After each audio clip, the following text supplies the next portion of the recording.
teman-teman, hari ini kita akan membahas teknologi kepolisian di era 4.0.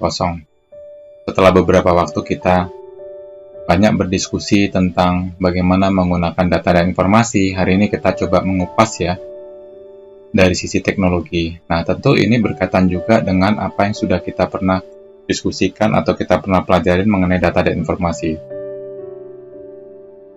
Kompetensi dasar dan indikator hasil belajar.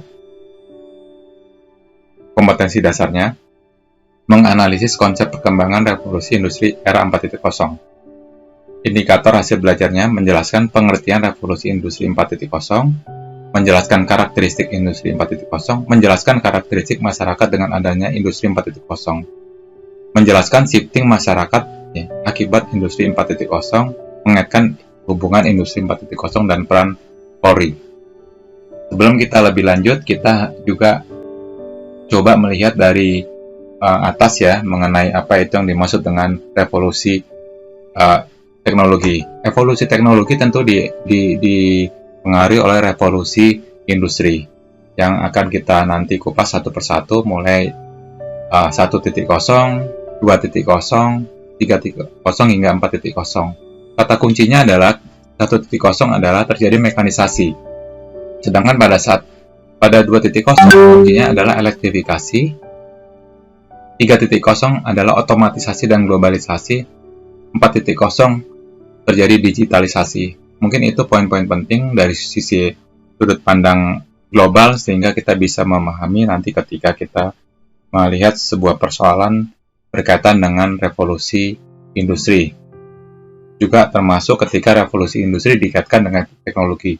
Karena ketika mekanisasi tentu teknologi-teknologi yang ditemukan adalah yang berkaitan dengan teknologi tentang mekanisasi. Baik, sebelum industri 0.0 ya terjadi, dunia masih dalam tahapan pra-industri, di mana manusia lebih menggunakan industri lebih menggunakan tenaga manusia dan tenaga hewan. Nah, setelah itu terjadilah ya pada abad 18 ketika pada tahun 1784 ditemukan sebuah alat tenun mekanis dengan mesin uap. Disinilah titik tolak awal dari revolusi industri 1.0 yang memiliki karakteristik mekanisasi, ya, terus tenaga air dan tenaga uap. Mekanisasi adalah metode mengerjakan sesuatu yang tadinya secara manual, terus menggunakan dengan sebuah alat-alat mekanis, ya, misalnya alat tenun mekanis, ya, yang ditenagai oleh air ataupun uap. Nah, di sini semuanya berubah ya, tenaga hewan dan manusia tentu tidak akan atau minimal digunakan atau berkurang penggunaannya. Pengangguran meningkat walaupun produksi meningkat. Nah, tetapi akibat mekanisasi tadi ya, tentu akan terjadi percepatan produktivitas sehingga perekonomian dan penghasilan per kapita negara meningkat menjadi 6 kali lipat. Dan terjadi penghematan waktu sebesar lebih kurang 80%. Nah, tetapi tentu dalam industri 1.0 ada kelemahannya, yaitu berkaitan dengan industri 1.0 ini harus dekat dengan sumber daya energinya, yaitu uap dan air, sehingga di sini termasuk di sini mempengaruhi fleksibilitas dari karakter industri 1.0 tersebut. Selanjutnya revolusi industri 2.0 yaitu terjadinya produksi massal ya, terjadi pada abad 19 dan 20 ya, dengan munculnya listrik ya. Jadi di depan tadi disampaikan terjadi elektrifikasi. Nah, di sini munculnya listrik yang membuat biaya produksi jauh lebih murah ya. Tahun 1913 juga tercipta lini produksi. Lini produksi ini akan membantu percepatan pekerjaan di dalam industri yang sudah ada tadi ya. Industri tadi yang masih tenaga manusia di dalam lini-lini industrinya, ketika ditemukan lini produksi dengan jalur assembling dengan bahan berjalan, maka proses pekerjaan dari satu titik ke satu titik akan lebih cepat, sehingga produksi mobil yang sebelumnya merakit hanya satu mobil ya harus dilakukan dengan banyak orang, maka di sini tidak harus dilakukan dengan banyak orang. Bahkan manusia-manusia atau orang-orang yang bekerja dalam industri tersebut bisa melakukannya ya hanya dalam satu bidang. Artinya di sini mulai timbul spesialisasi ya. Mulai timbul spesialisasi ya, setiap pekerja dilatih cukup menekuni satu bidang saja. pekerja melakukan pekerjaan sesuai dengan bidang masing-masing. Jadi dengan kata lain, industri 2.0 merupakan penyempurnaan industri 1.0. Nah, industri 3.0, revolusi ini ditandai dengan adanya otomatisasi dan ditemukannya komputer dan elektronik. Ya. Kalau tadi listrik, sekarang sudah komputer dan elektronik. Perbedaannya dengan industri 2.0, pada industri 3.0, operator-operator ya bisa digantikan oleh komputer dan elektronik. Banyak titik-titik jalur-jalur produksi ya, pengawasan dipermudah dengan komputer dan elektronik. Juga pekerjaan-pekerjaan yang tadinya secara manual bisa diotomatisasi dengan menggunakan komputer dan elektronik. Nah, di sini dimulai sekitar awal tahun 1970-an ya. Selanjutnya revolusi yang terakhir, revolusi industri 4.0 yang sebenarnya sudah dimulai semenjak tahun 2000-an ya. 2000-an sudah dimulai ya. Tapi memang secara resmi ya di gagasan ini, revolusi industri disampaikan di tahun 2015. Meskipun bibit-bibit awalnya di tahun 90-an dengan ditemukan internet dan seterusnya, itu merupakan bibit-bibit akan terjadinya revolusi industri 4.0. Dan memang ketika 2015 ya, oleh Angela Merkel ya, dikenalkan gagasan revolusi industri 4.0 di acara World Economic Forum. Karakteristik dari industri 4.0 ini, terkoneksinya antara cyber atau dunia virtual dan fisik. Ya. Jadi apapun yang dilakukan di dalam dunia fisik tidak akan absah ketika tidak bisa diverifikasi lewat virtual, dan begitu sebaliknya. Dengan kutubnya semakin lama semakin menuju ke virtual atau digital. Jadi semua verifikasi itu berlandaskan kebenaran digital. Menujunya ke sana. Internet untuk segala juga karakteristik lain, yaitu bahwasanya semua aspek-aspek kehidupan kita terkoneksi dengan internet. Ya. Komputasi awan, di mana ditemukan teknologi untuk mendistribusikan data ya, tidak dalam satu tempat, tetapi bisa didistribusikan dalam cloud atau awan-awan yang sebenarnya mengilustrasikan bahwasanya data tidak harus bergabung dengan proses. Nah, selanjutnya yang terakhir, komputasi kognitif atau komputasi yang bisa berpikir secara mandiri ya, komputasi yang berpikir layaknya seperti manusia. Nah, karakteristik ini akan mendorong perubahan data atau banyaknya data yang diolah ya, karena kegiatan-kegiatan ini banyak data yang diolah sehingga disebut juga atau sehingga menimbulkan big data. Nah, big data inilah yang menjadi salah satu arus utama di dalam industri 4.0 hingga saat ini. Era 4.0 kita lihat saat ini makin cepat, makin murah, makin efisien tercipta. Dengan adanya data besar ya, informasi cepat ya, sehingga semua kegiatan bisa semakin murah dan semakin efisien. Terciptanya ilmu-ilmu baru ya, bukan pengembangan dari ilmu lama seperti contohnya data science yang sebenarnya merupakan pengembangan dari ilmu database management system. Terciptanya pekerjaan baru, misalnya data scientist ya, data engineer ya, YouTuber, blogger, content creator, social media spesialis, dan lain-lain. Nah, apakah bonus demografi 2020 dan 2030 bagi Indonesia yang digadang-gadang ini akan bisa tercapai ya? Ini bisa terjadi ataupun bisa hanya sekedar utopia ketika pekerjaan-pekerjaan lama yang menyusut ya, menghasilkan ribuan jumlah besar pengangguran, tidak bisa, generasi-generasi yang baru ini tidak bisa melatih kompetensi, tidak bisa menangkap peluang untuk menciptakan pekerjaan baru yang seperti tadi. Bagaimana anak-anak muda sekarang ya, generasi sekarang berkreasi dengan pekerjaan-pekerjaan baru lagi. Nah, di sini karakteristik lain adalah naif system berubah jadi smart system, bahkan menjadi intelligent system.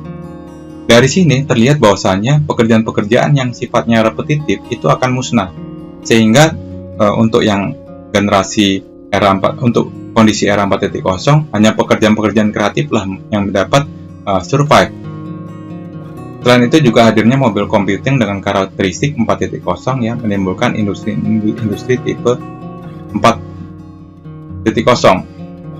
Karena dengan mobil computing ini maka pergerakan data atau akses data menjadi lebih fleksibel ya, sehingga interaksi atau transformasi dan pertukaran data akan lebih besar.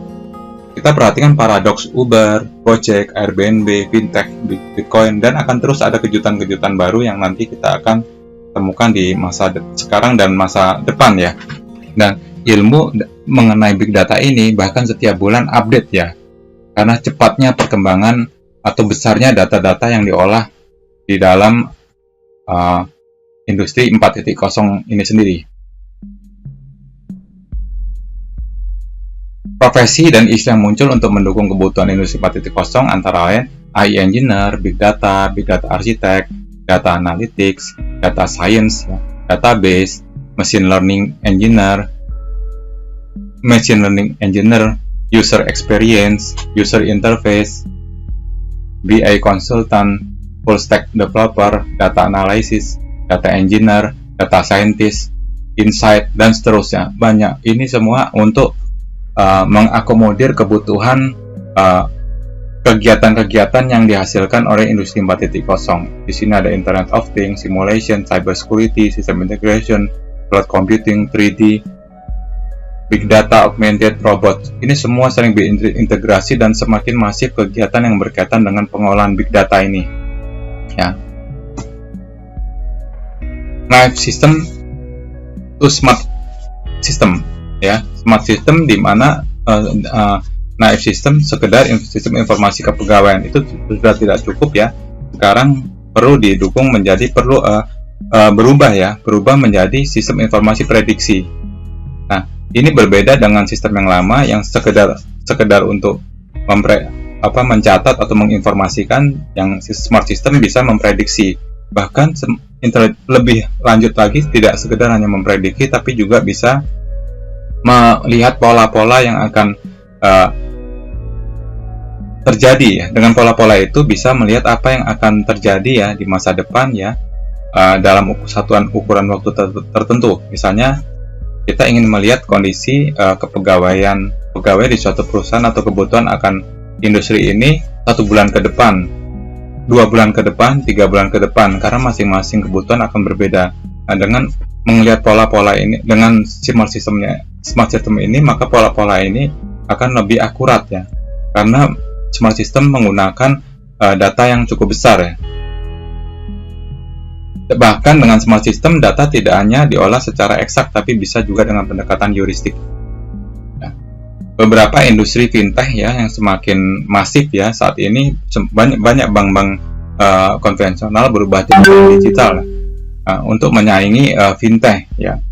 Bank digital pun akan bertransformasi menuju fintech, financial technology, yang memang di sana berbeda konsep dengan bank digital ataupun bank konvensional ya.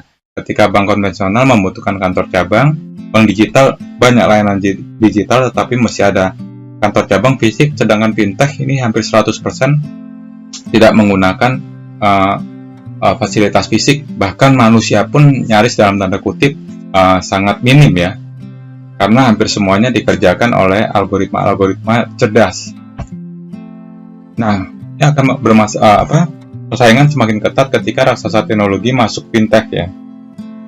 Nah, oleh karena itu, bagaimana nasib bank konvensional, pekerja konvensional, jika tidak cepat untuk beradaptasi atau melakukan pelatihan ulang, recharge pengetahuan ulang untuk mempelajari hal baru, maka akan dapat menimbulkan kerawanan sosial baru, yaitu terjadinya pemutusan hubungan kerja. Makanya ketika nanti generasi-generasi saat ini tidak mampu untuk beradaptasi, maka bonus demografi yang digadang-gadang bisa jadi gagal.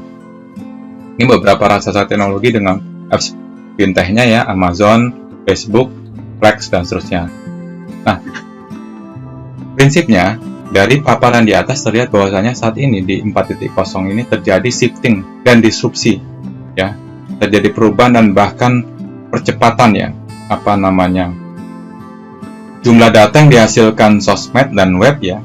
Dari data Google proses itu hampir 100 petabyte per hari, ya. Facebook 300 petabyte per hari, ya. YouTube 1000 petabyte video storage per hari, ya. Teknologi ini, ya, dengan data big data yang besar ini, ya, tentu akan merubah karakteristik masyarakat dan tentu juga menggunakan model-model kejahatan. Saking banyaknya, maka Nesbitt dalam Megatrends tahun 1988 sudah menyatakan bahwasanya we are drowning in data but starving for knowledge, ya. Kita memang berlimpah data tetapi kita miskin pengetahuan. Mungkin ini yang perlu kita cermati kata-kata ini, karena saat ini kita sedang mengalami hal itu. Ini terlihat dari kita cermati di sini mobile computing, mobile phone, ya, atau mobile computing atau akses informasi menggunakan mobile ini 67 penetrasinya 67%. Artinya semakin mudah orang mengakses informasi dan semakin mudah dari sisi tempat dan waktu, artinya akan terjadi pertukaran data yang besar, ya. Akan terjadi pertukaran data yang besar sehingga ada ilmu baru yang disebut dengan big data analysis, ya, dan big data analytics. Biasanya big data analysis untuk mengolah data yang lemah, big data analytics itu untuk mengolah data yang akan untuk memprediksi data yang hasil olahan itu untuk di masa depan. Nah, di sini dilihat dari perkembangannya, ya.